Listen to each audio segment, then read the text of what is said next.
북한은 우리의 거듭된 경고에도 불구하고 오늘 오전 5시 57분경 평양시 순안 일대에서 또다시 탄도미사일 한 발을 발사하였다. 이는 올해 들어 13번째 탄도미사일 도발 행위이다. 북한이 소위 괌 포위 사격을 운운한 데 이어 이에 준하는 사거리로 탄도미사일 발사를 강행한 것은 우리 군과 한미 동맹에 대한 심각한 도전으로 우리 군은 이를 강력히 규탄한다.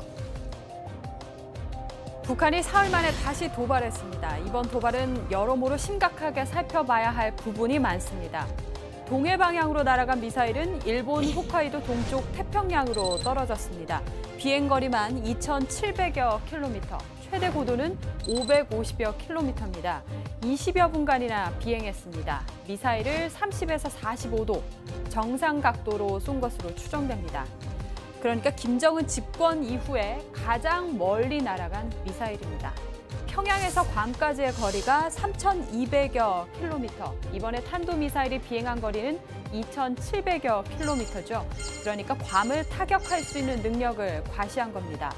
미사일 종류 역시 북한이 괌 포위 사격을 운운할 때 거론했던 화성 12형이란 분석이 나옵니다. 만일 괌을 직접 겨냥했다면 미국에 대한 선전포고나 다름이 없습니다. 그래서 방향을 틀어서 발사한 것으로 볼 수 있는데 예고도 없이 일본 상공을 지나가게 하면서 위기감을 극도로 끌어올리기까지 했습니다. 미사일 발사 직후 일본 정부는 동북부 12개 지역에 피난을 당부하기도 했습니다. 일본 방송 NHK에서는 긴급 보도와 함께 건물과 지하로 피난해달라는 정보가 반복적으로 나왔습니다. 일본 정부는 북한의 강력한 항의 방침도 밝혔습니다.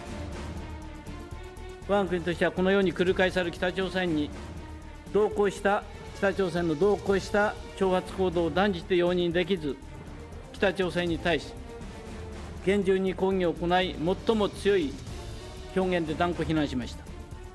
政府としては国連安保理の場を含め、米国及び韓国を含む関係国と緊密に連携して対応するとともに、被害状況の確認を行うなど、国民の安全・安心の確保のために必要な対応に万全を期してまいりたいと思います。 아베 신조 일본 총리는 트럼프 미 대통령과 40분간 전화 통화를 하고 대응 방안을 논의했습니다. 이번에는 우리 정부의 움직임입니다. 오전 7시 청와대에서는 정의용 국가안보실장이 NSC 상임위원회를 열었습니다. 회의 내용을 보고받은 문 대통령은 강력한 대북 응징 능력을 과시하라고 지시했습니다. 이에 따라 오늘 오전 9시 20분쯤 우리 공군 전투기 F-15K 4대가 MK-84 폭탄 8발을 태백 필승 사격장에 투하하는 훈련을 실시했습니다.